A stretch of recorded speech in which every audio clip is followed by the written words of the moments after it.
अगला क्वेश्चन है 8 नंबर। एक व्यापारी के पास 50 किलो चावल है जिसमें से वह कुछ 10% लाभ पर तथा शेष 5% हानि पर बेचता है। उससे कुल 60% का लाभ होता है। 10% लाभ पर कितने चावल बेचेगा तथा 5% हानि पर कितने चावल बेचेगा, ये क्वेश्चन लिखा गया है। तो अगर आप देखें पूरे प्रोसेस में, अगर पूरा व्यापार एन चीज का हुआ है और पूरे व्यापार में प्लस माइनस x% का लाभ या हानि, प्लस का मतलब होता है लाभ, माइनस का मतलब होगा हानि। इसको अगर हम डिवाइड करें, टुकड़ा में बांटे, तो n1 प्लस माइनस x1, और यहां टुकड़ा बांटे तो यहां हो जाएगा बेटा n2 प्लस माइनस x2। बात क्लियर हो पा रही है? टोटल चावल हमारे पास कितना था? 50 था, और टोटल व्यापार में जो परसेंट का लाभ हो रहा है वो कितना हो रहा है? 60% का हो रहा है। n1 वो कह रहा है इनकी वैल्यू निकालना, n1 और n2 की वैल्यू निकालना है। अगर टोटल 50 है, अगर n को हम लोग m मान लें, तो यहां कितने परसेंट का लाभ हो रहा था? पहले में 10% का लाभ हो रहा था, प्लस अब टोटल 50 है, m निकल चुका, बचेगा कितना? 50 माइनस m। कितना बचेगा बेटा? 50 माइनस m इंटू इस पर कितने परसेंट की हानि हो रही है? 5% की हानि हो रही है।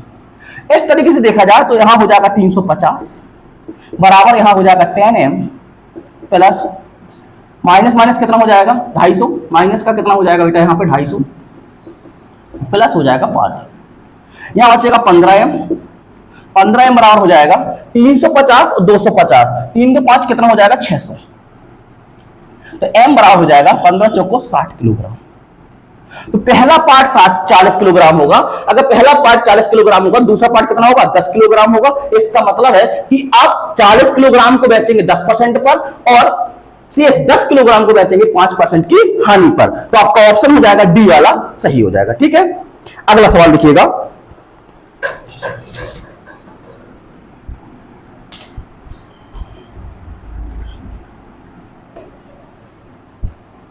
अगला सवाल में लिखा गया है, एक इंपोर्टेंट सवाल लगाइएगा। एक जीवा वृत्त के केंद्र से 5 सेंटीमीटर की दूरी पर है। एक जीवा वृत्त के केंद्र से 5 सेंटीमीटर की दूरी पर है। जीवा की लंबाई और वृत्त का व्यास 4:5 के अनुपात में है। 4:5 के अनुपात में है। वृत्त का व्यास ज्ञात कीजिए। क्या निकालना है बेटा? वृत्त का व्यास। बहुत अच्छा इंपोर्टेंट सवाल है। अगर हमने यहां पर देखा,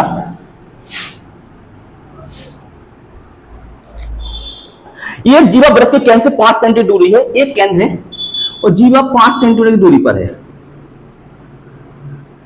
इसकी दूरी जो है 5 सेंटीमीटर की, इसकी दूरी कितनी है? 5 सेंटीमीटर की। जीवा की लंबाई और वृत्त का व्यास का अनुपात, जीवा की लंबाई और वृत्त के व्यास का अनुपात। वृत्त का व्यास अगर देखो, त्रिज्या कितनी हो जाएगी? ये हो जाएगी, और जीवा की लंबाई क्या होगी? व्यास आगे भी जाएगा, और आपका जीवा की लंबाई ये होगी। जीवा की लंबाई क्या रहा है? जीवा की लंबाई वृत्त के व्यास, जीवा की लंबाई और वृत्त के व्यास का जो अनुपात दिया गया है बेटा, वो दिया गया 4:5। कितना दिया गया? 4:5। जीवा की लंबाई और वृत्त का व्यास कितना है? 4:5। अगर अनुपात में कोई चीज दी गई है तो हम कहेंगे इसका आधा करने पर इतनी वैल्यू और इतनी वैल्यू का अनुपात कितना होगा? आधी जीवा की लंबाई आधे व्यास का अनुपात कितना होगा? यही अनुपात रहेगा नहीं रहेगा? बात क्लियर हो पा रही है? दोनों में 2 बटे करेंगे, दोनों का क्या हो जाएगा? इसका आधा करेंगे तो वही रेशियो होगा, क्योंकि जीवा की लंबाई का अनुपात व्यास के अनुपात के बराबर है। इसका बाई 2 करेंगे, इसका बाई 2 करेंगे तो रेशियो आपका क्या रहेगा? वही रहेगा। इसका मतलब इसकी रेशियो में वैल्यू जो है, इसकी रेशियो वैल्यू क्या है? आपकी 4, इसकी रेशियो में वैल्यू कितनी है? 5। जो सर्कल के अंदर किया है वो रेशियो वैल्यू है, जो सर्कल के अंदर नहीं है वो क्या है? आपकी ओरिजिनल वैल्यू है। अगर ये 4 है, ये 5 है, तो इसकी रेशियो वैल्यू कितनी आएगी? 4 5 का ट्रिपलेट कितना होता है बेटा? 3 होता है। 4 5 का ट्रिपलेट कितना होता है? 3। 3 की वैल्यू कितनी आ रही है? 5। 3 रेशियो की वैल्यू कितनी आ रही है? 5। इस तरीके से लगाना सवाल आपको। 3 रेशियो की वैल्यू कितनी आ रही है? 5। अब पूछ रहा है वृत्त का व्यास ज्ञात कीजिए। तो वृत्त की त्रिज्या कितनी होगी? वृत्त की त्रिज्या कितनी होगी? 5। 3 रेशियो का मतलब 5 है, तो 5 रेशियो का मतलब कितना होगा? 5 रेशियो का मतलब हो जाएगा 5/3 गुणा 5। 5/3 गुणा 5, 25/3 इसकी हो जाएगी त्रिज्या। क्या हो जाएगी बेटा? 25/3 इसकी हो जाएगी त्रिज्या। पूछा गया व्यास, तो इसका व्यास क्या होगा? 25/3 इंटू 2 हो जाएगा बेटा 50/3। एक महत्वपूर्ण क्वेश्चन था, तो इसका ऑप्शन हो जाएगा डी वाला सही। बात क्लियर हो पा रही है? अगला देखें।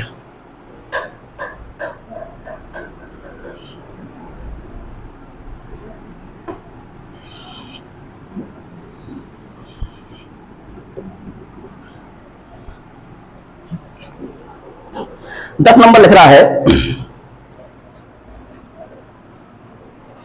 एक आकृति दी गई है, नीचे दी गई आकृति में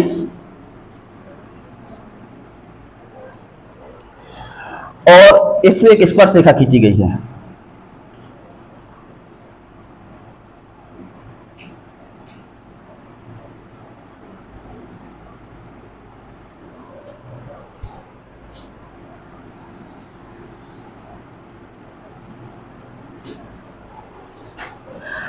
क्या है, एपी यहां पे वैल्यू दी गई है, ए, ये बी है और ये बी है, ये क्यू, ये आर और ये एस। नीचे दी गई आकृति में एपी क्यू 50 है, एपी क्यू 50 है, एपी क्यू, ए वाला जो एंगल दिया गया है, ये वाला एंगल जो दिया गया वो 50 है। एपी क्यू कितना है बेटा 50, बीपीएस 35 है, बीपीएस ए वाला जो एंगल दिया गया वो 35 दिया गया। पूछ रहा है A Q S, A R Q S पूछ रहा है, आर क्यू एस इस वाले कोण का योग, आर क्यू एस, और पूछ रहा है R S Q, R S Q इस वाले कोण का योग ज्ञात करना है। इस वाले कोण का क्या करना है, योग ज्ञात करना है। इसकी थ्योरम समझिएगा कहानी। थ्योरम क्या होती है, अगर कोई सर्किल से कोई टेंजेंट जाती है, ये सर्किल है आपका, अगर ये वाला कोण अल्फा है, ये वाला कोण भी कितना होगा आपका अल्फा। अगर ये वाला अल्फा है तो ये वाला कितना होगा अल्फा, अगर ये वाला बीटा है तो ये भी का कितना होगा आपका बीटा। अगर ये वाला कोण अल्फा है तो ये वाला भी क्या होगा अल्फा होगा, अगर ये वाला कोण बीटा है तो ये वाला भी क्या होगा आपका बीटा होगा। अब आप समझिए इस वाले ट्रायंगल में, कांटेदार ट्रायंगल में जो हम बात कर रहे हैं, इस ट्रायंगल में अगर ये वाला 50 है, ये वाला 50 है, देखो ये वाला 50 है, तो ये वाला कोण कितना होगा आपका 50, कितना हो जाएगा बेटा 50। बात क्लियर हो पा रही है, कितना हो जाएगा 50। अगर ये वाला 35 है, अगर ये वाला 35 है, अब हम लोग किस बात की ट्रायंगल की बात कर रहे हैं, हम लोग इसकी बात कर ली है। अगर हम लोग इस वाले ट्रायंगल की, इसकी और इसकी, अगर ये वाला 35 है तो ये वाला कितना हो जाएगा आपका 35। ये पूरा कोण कितने का हो जाएगा आपका, ये पूरा कोण कितने का हो जाएगा 85 का हो जाएगा। कितने का हो जाएगा पूरा कोण 85 का हो जाएगा। अब त्रिभुज, किस त्रिभुज बात करें हम, आर क्यू एस, त्रिभुज in triangle R Q S, R Q S में आर क्यू एस की बात करें तो त्रिभुज के तीनों कोणों का योग, यहां से देखिए ये वाला और ये वाला, त्रिभुज के तीनों कोणों का योग कितना होगा बेटा 180 अंश होगा। 180 में से 85 घटा दीजिए, 180 में से 85 घटा दीजिए, 80 घटेगा 100 बचेगा, 5 घटेगा 95 बचेगा, तो कितना आएगा 95। तो इन दोनों कोणों का योग कितना होगा बेटा 95 होगा। तो इसका ऑप्शन हो जाएगा आपका डी वाला। अगला क्वेश्चन है 11 नंबर, बात क्लियर हो पाई है।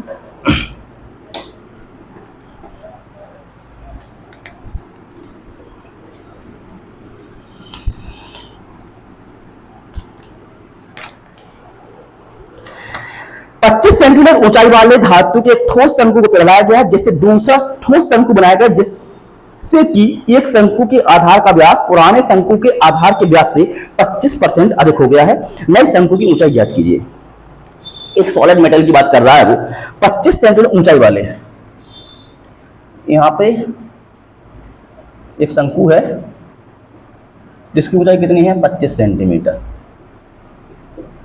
25 सेंटीमीटर ऊंचाई वाले धातु के ठोस शंकु को पिघलाया गया है, उससे दूसरा ठोस शंकु बनाया गया, जिसके कि शंकु के आधार का व्यास पुराने शंकु के आधार के व्यास से 25% अधिक हो गया। 25% का मतलब कितना होता है, 25% का मतलब होता है 1/4। इसको मान लो, हम इसको मान लें 4r, इसकी त्रिज्या कितनी मान लें 4r मान लें, इसकी त्रिज्या कितनी मान लें बेटा 4r। वो कह रहा है उसको पिघलाया गया, एक शंकु बनाया गया है और शंकु थोड़ा से बड़ा हो गया है, ऐसा कह रहा है क्योंकि त्रिज्या उसकी बढ़ रही है। अब इसकी त्रिज्या कितनी हो रही है 25% बढ़ रही है, तो 25% 4 से कितना हो जाएगी 5 हो जाएगी, तो 4 त्रिज्या थी, अब यहां कितना हो जाएगी 5r हो जाएगी। कितनी हो जाएगी त्रिज्या 5r हो जाएगी। तो कह रहा है जिससे कि एक शंकु के आधार का व्यास पुराने शंकु के आधार के व्यास से 25% अधिक हो गया। यहां फिर समझने वाली बात है, अगर आधार व्यास आपका 25% बढ़ेगा तो त्रिज्या भी 25% ही बढ़ेगी। अगर व्यास आपका 25% बढ़ेगा तो आपकी त्रिज्या भी 25% बढ़ेगी। 12.5% मत लगा देना वहां पे। अगर व्यास कोई परसेंटेज में रेशियो में दोनों चीजें क्या होती है, बराबर होती हैं। तो अगर व्यास 25% बढ़ रहा है तो त्रिज्या भी 25% बढ़ेगी। तो कह रहा है तो इस शंकु की ऊंचाई कितनी है, इस शंकु की ऊंचाई निकालना है। शंकु का सूत्र क्या होता है, आयतन का। जब पिघलाया जाता है तो पिघलता क्या है, आयतन पिघलता है। इसका आयतन जो होगा वो 1/3 पाई आर, आर 4r का क्या हो जाएगा स्क्वायर इंटू एच कितना हो जाएगा बेटा 25। इस वाले का हो जाएगा 1/3 पाई आर, आर की वैल्यू कितनी है 5r, आर का स्क्वायर। शंकु का वॉल्यूम कितना होगा 1/3 पाई आर स्क्वायर एच, और इसकी एच निकालना है तो इंटू कितना हो जाएगा एच। 1/3 पाई से 1/3 पाई कट जाएगा, यहां हो जाएगा 16r स्क्वायर इंटू कितना हो जाएगा 25 बराबर 25r स्क्वायर इंटू कितना हो जाएगा एच। आर स्क्वायर से आर स्क्वायर कट जाएगा ना, आप 4 से 5 ही मानते तो कोई समस्या नहीं थी। 25 से 25 कट जाएगा तो एच बराबर हो जाएगा आपका 16। तो दूसरे शंकु की ऊंचाई हो जाएगी 16। तो ऑप्शन इसका हो जाएगा बी सही हो जाएगा। हो गया। अगला देखिएगा,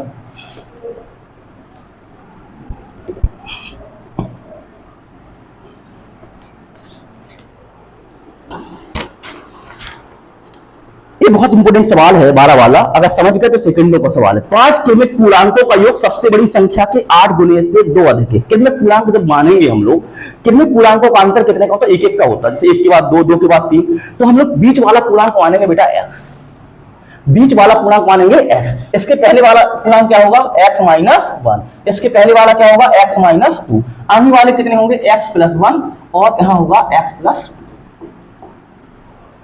बात के लिए तो पारी। तो कह रहा है 5 क्रमिक पूर्णांकों का योग, अगर योग करेंगे, आप हमने ऐसा क्यों माना, जब योग करेंगे 2 से 2 कैंसिल हो जाएगा। अगर योग करेंगे, अगर योग करने जाएंगे तो 2 से 2 कैंसिल हो जाएगा, 1 से 1 कैंसिल हो जाएगा, बचेगा 5x। याद रखिएगा क्या बचेगा 5x। वो कह रहा है 5 क्रमिक पूर्णांकों का योग, ये कितना होगा 5x, सबसे बड़ी संख्या के 8 गुने से 2 अधिक है। सबसे बड़ी संख्या क्या होगी हमारे पास x प्लस 2, x प्लस 2 के 8 गुने से कितना अधिक है 2 अधिक है। बराबर लगा दीजिए, यहां हो जाएगा 5x बराबर 8x प्लस 8 दूनी 16 प्लस कितना आ जाएगा 2। यहां पे अगर देखें हम लोग, यहां पे आएगा तो -3x बराबर हो जाएगा 18, x बराबर होगा -6। अब -6 मत लगा देना, क्या पूछा गया है, सबसे छोटा पूर्णांक ज्ञात करिए। सबसे छोटा पूर्णांक क्या है हमारे पास x माइनस 2, सबसे छोटा पूर्णांक है x माइनस 2, तो हो जाएगा -6 माइनस 2 बराबर कितना हो जाएगा आपके पास -8। बात क्लियर हो पा रही है, इसका आंसर हो जाएगा बी, ऑप्शन सही हो जाएगा। अगला देखिएगा, बात क्लियर हो पा रही होगी। एक क्वेश्चन जो था हमारे पास 12 नंबर था, 13 नंबर चलते हैं।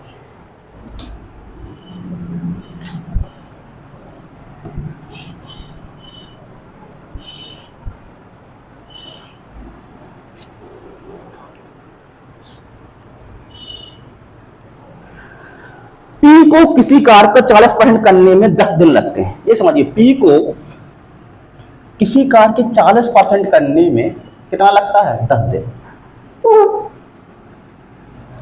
P को किसी कार का 40% करने में कितना दिन लगता है 10 दिन। कह रहा है जबकि Q को 75% करने में, Q को 75% करने में कितना लग रहा है, Q को 75% करने में 18 दिन लग रहा है। तो हम ये सोचेंगे कि पूरा कार्य करने में कितना समय लगेगा। 40% अगर 10 दिन में लग रहा है तो 80% 20 दिन में और 100% 25 दिन में। तो हम देख कह सकते हैं कि P जो होगा, डायरेक्ट कर सकते थे 100% जो काम करेगा वो कितने दिन में करेगा बेटा 25 दिन में। तो बात क्लियर हो पा रही हमारी। अगर 40% करता है 10 दिन में तो 80% करेगा 20 दिन में, और 20% और जो जाएगा कितना हो जाएगा 15 दिन में। तो हो जाएगा आपका कितना 25 दिन। 75% करता है 18 दिन में, तो 100% करेगा। 100% कितने दिन में कर लेगा 24 दिन में। लग पाएगा नहीं लग पाएगा। तो यहाँ पे करेंगे 100% कितने दिन में करेगा। अगर जिसको नहीं हो पा रहा वो क्या करेगा 18/75 गुणा 100 कर देना। तो 25 की 75, 25 को 100, 3 6 कितना आ जाएगा 24 दिन आ जाएगा। पहले काम तो हमने निकाल लिया, कंप्लीट काम कितने में हो रहा है। इसका मतलब है P कंप्लीट काम कितने दिन में कर रहा है आपका 25 दिन में, और Q कंप्लीट काम कितने दिन में कर रहा है 24 दिन में। पी की क्षमता कितनी हो जाएगी, पी की जो क्षमता होगी वो 1/25, इसी से काम था, और इसकी जो क्षमता होगी क्योंकि वो 1/24। आगे लिख रहा है सवाल, पी और क्यू ने मिलकर काम शुरू किया लेकिन पी ने कुछ दिनों बाद काम छोड़ दिया। एक दीवार बना ले रहे हैं समझने के लिए। पी ने और क्यू ने काम को शुरू किया, पी ने और क्यू ने काम को शुरू किया लेकिन पी ने कुछ दिनों बाद काम को छोड़ दिया, लेकिन पी ने कुछ दिनों बाद काम को छोड़ दिया, मान लीजिएगा x दिनों बाद किसने काम छोड़ दिया, पी ने काम को छोड़ दिया। पी बोले अब हम काम नहीं करेंगे। क्यू ने 3 दिनों तक अकेले काम किया, अब 3 दिनों तक क्यू काम करता रहा, क्यू 3 दिन बाद, ये 3 दिन और गुजरे, अब किसने काम छोड़ दिया, चला गया, बोले अब हम भी काम नहीं कर पाएंगे। पता चला कि 63% काम बाकी है, अभी भी जो काम बाकी है, ये वाला जो काम बाकी है वो कितने परसेंट बाकी है बेटा, 63%। अभी कितना काम बाकी है, 63%। इसका मतलब इन दोनों ने अभी तक जो काम किया था वो कितना किया होगा, यहां तक 63% है अगर आपका, तो यहां तक कितने परसेंट होगा आपका, 37%। इसको थोड़ा रेखा को बड़ा बना देना क्योंकि 63% बहुत बड़ा होगा। अभी तक 63%, अभी तक क्या हुआ था, 63% काम बाकी है। इन लोगों ने पूरी कहानी कितने परसेंट की गाई है, 37% की। कितने परसेंट की, 37%। इसका मतलब है 37% काम इस तरीके से किया गया, 37% काम इस तरीके से किया गया। पी की कार्य क्षमता कितनी है हम लोग निकाल चुके हैं, पी की कार्य क्षमता कितनी है, 1/25, और क्यू की कार्य क्षमता 1/24। इसको मिटा देते ऊपर वाले को। अब हमको करना क्या, अब बहुत सरल सवाल बचा। पी ने कितने दिन काम किया, x दिन पी ने काम किया, और क्यू ने कितने दिन काम किया, x + 3 दिन क्यू ने काम किया, और काम कितना हुआ, 37% हुआ, और 37% मतलब हो जाएगा 37/100। 37 कितना हो जाएगा, 100। x पी की क्षमता कितनी है, 25 प्लस x + 3, क्यू की कम क्षमता कितनी है, 24, बराबर हो जाएगा 37/100। एलसीएम आएगा इसमें, तो अगर एलसीएम ले लेंगे 25 × 24 ले लीजिए, यहाँ हो जाएगा 24x, यहाँ हो जाएगा 25 का 25x प्लस कितना हो जाएगा 75, बराबर हो जाएगा 37/100। 25 एकम 25, 25 चौको कितना हो जाएगा 100, 4 एकम 4, 4 छंग 24। अगर इसको गुणा भाग करें हम लोग तो 24 25 हो जाएगा 49x, तो इसको मिटा दे रहे हैं हम लोग, स्क्रीनशॉट ले लीजिएगा। यहाँ हो जाएगा 25 24 49x, 49x प्लस 75 बराबर हो जाएगा 37 × 222 होता है। कितना होता है, 37 × 222। 49x में से अगर हम लोग 222 में से अगर 75 घटाते हैं, 12 में से 5 जाएगा 7, बचेगा 8, यहाँ बचेगा 4, 147, 49 23 43, x बराबर बचेगा आपका कितना, तो कितने दिन बाद काम छोड़ा था, 3 दिन बाद काम छोड़ा था, तो ऑप्शन सी क्या हो जाएगा, इसका सही हो जाएगा। बात क्लियर हो पा रही है, अगला देखिएगा।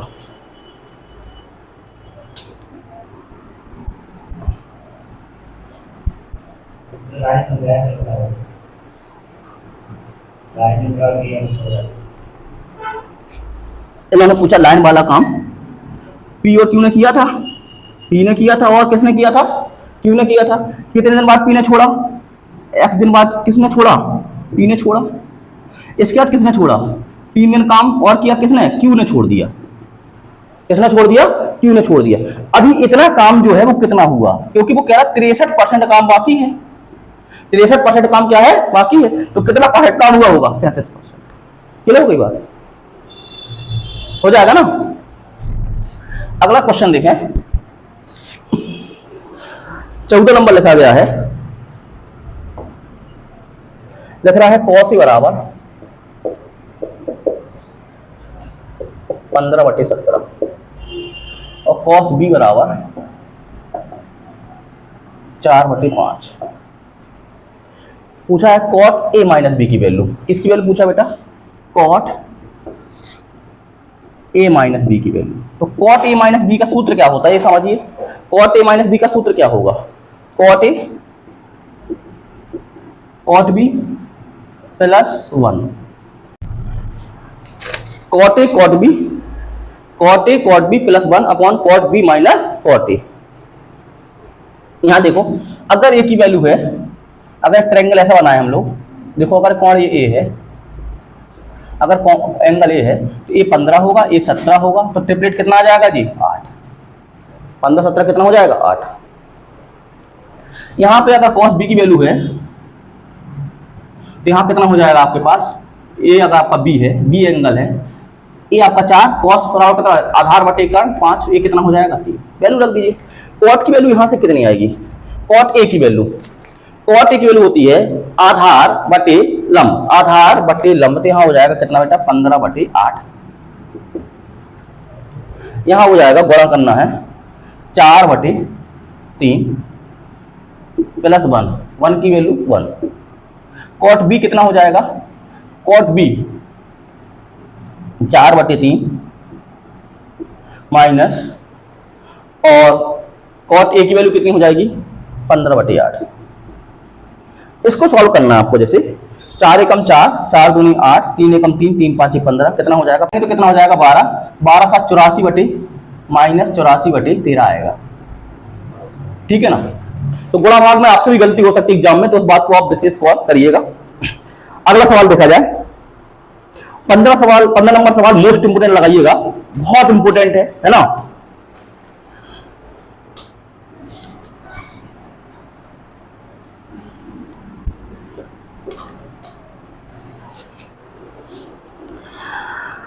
वाले में लिखा गया है x पे घात 4 प्लस x की पावर माइनस 4 बराबर 527, और लिखा है x is greater than 0, x is greater than 0। इसको हम लोग क्या क्या लिख सकते हैं, x की पावर 4 प्लस 1 अपॉन x की पावर 4 बराबर कितना हो जाएगा 527। अगर इसमें दो दो जोड़ दें, आप समझिएगा x पे घात 4 प्लस 1 अपॉन x पे घात 4, अगर दो दो जोड़ दें तो कितना हो जाएगा, ये 529 हो जाएगा।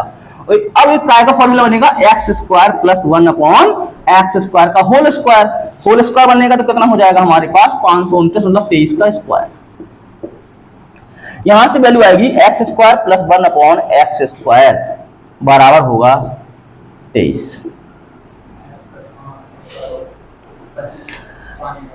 X square plus 1 upon x square बराबर कितना हो जाएगा 23। अब आपको यहां से सवाल बहुत तरीके से मोड़ा गया है, यहां से सवाल समझिएगा, कितना हो गया 23 हो गया। हम इसके ऊपर वाले को बता दे रहे हैं, x square plus 1 upon x square आपके पास आ गया है, एक्स स्क्वायर, जबरदस्त सवाल है बेटा, x square plus 1 upon x square बराबर हो गया है 23। अब यहां से लोग क्या करेंगे, दो जोड़ना शुरू करेंगे, 5 के रूप में बना लेंगे। एक काम कैसा होगा, इसके दोनों पार्ट आपको लेना पड़ेंगे, क्योंकि यहां पे देखो x 2x माइनस रूट 21 का क्यों निकालना है, 21 रूट 21 कहां से आएगा ये पता करिए। जब इसमें 2 हटेगा, जब इसमें 2 हटेगा, बात क्लियर हो पा रही है, जब रूट आ पाएगा, जब रूट आ पाएगा तो इसके 2 केस बनेंगे और दोनों केसों को जोड़ा गया है। तो एक मोस्ट इंपोर्टेंट सवाल है, अगर इसमें एक कंडीशन याद रखिएगा, अगर 2 जोड़े और 2 घटाएं, 2 जोड़ने वाले को प्राप्त होगा x square plus 1 upon x square plus 2 बराबर होगा 25। यहां पे अगर 2 हटा दें, x square plus 1 upon x square minus 2 बराबर होगा 21। ये यहां से आपको पता करना था रूट 21 कहां से आ रहा है। इसको सॉल्व करेंगे तो होगा x प्लस 1 अपॉन एक्स बराबर कितना होगा 5, x प्लस 1 अपॉन एक्स बराबर होगा 5, और यहां होगा x माइनस 1 अपॉन एक्स बराबर होगा रूट 21। कितना होगा रूट 21। बस दोनों इक्वेशन को जोड़ देना, इन दोनों को क्या कर देना बेटा जोड़ देना, जोड़ेंगे तो आपका ये कट जाएगा, यहां बचेगा कितना 2x बराबर 5 प्लस रूट 21, 2x बराबर हो जाएगा 5 प्लस रूट 21। पूछा गया 2x माइनस रूट 21 बराबर कितना होगा 5, इसका क्यों करना है तो क्यों करेंगे, 2x माइनस रूट 21 का क्यों कर देंगे तो हो जाएगा 125। तो मोस्ट इंपोर्टेंट सवाल लगा के जाइए एग्जाम में। ऐसा भी हो सकता है रूट 21 आप तलाश में कहां से, मामला सिर्फ यहां था रूट 21, रूट 21 कहां से आएगा, जब इसमें 2 हटाएंगे तभी इसका रूट 21 आ पाएगा। बात क्लियर हो पाई। अगला क्वेश्चन देखिएगा,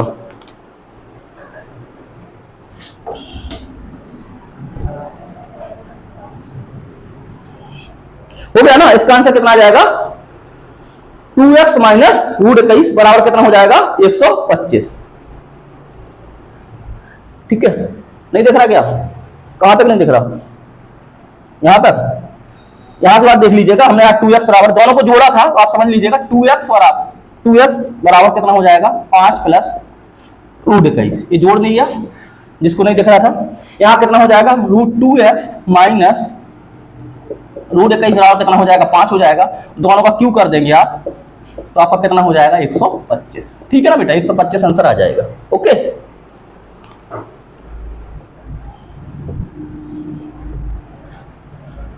अगला क्वेश्चन लिखा गया है, ए तो अब बहुत आसान है, 10 साइन कमांड दिया गया tan 3a का। अब साइन tan 3a का सूत्र आएगा तो आएगा सवाल, नहीं आएगा तो नहीं आएगा। और भूल जाओ tan 3a का सूत्र, क्या करना tan 2a प्लस a का सूत्र लगा देना, 3a को तोड़ देना। तो इसका क्या होता है 3 tan QA, tan 3a का होगा, ऐसा करिएगा 3 tan a minus tan QA वटे 1 माइनस 3 tan स्क्वायर ए। tan 3 वाला होता है 3 tan a minus tan QA बटे 1 माइनस 3 tan स्क्वायर ए। अब वैल्यू दी गई थी यहाँ पे साइन ए की वैल्यू, किसकी वैल्यू दी गई बेटा साइन ए की। साइन ए की वैल्यू दी गई 4/5, साइन ए की वैल्यू दी गई 4/5। इसका मतलब साइन ए, आपको ये एंगल ही बनाना है, ये होगा आपका, ये है तो कितना हो जाएगा 4, और लंब बटे क्या होता है कर्ण होता है 4/5, परपेंडिकुलर बटे हाइपोटेनस 4 बटे कितना हो जाएगा 5, तो इसकी वैल्यू कितनी आ जाएगी आपकी 3। अब tan a की वैल्यू कितनी आएगी, तो tan a की जो वैल्यू होगी वो 4/3 होगी। कितनी होगी बेटा 4/3, और 4/3 का मान यहां रखना है और कमेंट करके आंसर बताना है। ठीक है ना, कमेंट करके बताइएगा आंसर कितना आएगा। ठीक, अगला सवाल देखिए,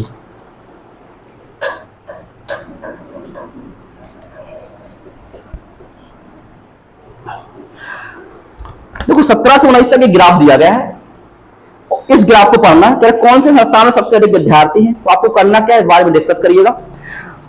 चारों ऑप्शन में से विद्यार्थी निकाल लेना है, पहले वाले मेल से निकालना, दूसरे वाले से क्या निकालना फीमेल से निकालना है ना। तो इनका निकालेंगे, चार ऑप्शन जो इससे ज्यादा आएगा आप निकाल सकते, इतने सक्षम है क्योंकि आप प्रैक्टिस कर रहे हैं, इसका मतलब आपने कंबाइंड बैच या इंडिविजुअल किया होगा कहीं ना कहीं, तो आप इसमें निकालने सक्षम होंगे। इसका आंसर आएगा 17 का सी आ जाएगा, ठीक है ना, 18 का ए आ जाएगा, 18 का ऑप्शन क्या हो जाएगा ए, 19 का सी होगा, 19 का क्या होगा सी। बात क्लियर हो पाई, लगा करके ना लगा पाइए तो 20 नंबर रेंज पूछा है। रेंज माने होता है 20 नंबर में क्या पूछा है रेंज, रेंज मतलब होता है मैक्सिमम में से मिनिमम को आप क्या कर देंगे घटा देंगे। वो करा एक रेंज बताइए, what is the range of the distribution of the variable which takes 10 values, है ना, जो आपके 10 वैल्यू लेता है मतलब 10 डिजिट लेता है। तो सबसे बड़ा क्या है यहां पे, सबसे बड़ा हो जाएगा 32, और सबसे छोटा क्या है 11, और भी छोटा है सबसे बड़ा 34 है, सबसे बड़ा कितना है 34 है, और सबसे छोटा क्या है यहाँ पे 11, तो आपका हो जाएगा कितना 23। ठीक है ना, तो आज का पेपर कंप्लीटली सॉल्व हो गया है। आप अगला पेपर होगा, अगले पेपर का आपको वीडियो इसी प्रकार से मिलता रहेगा। Thank you so much.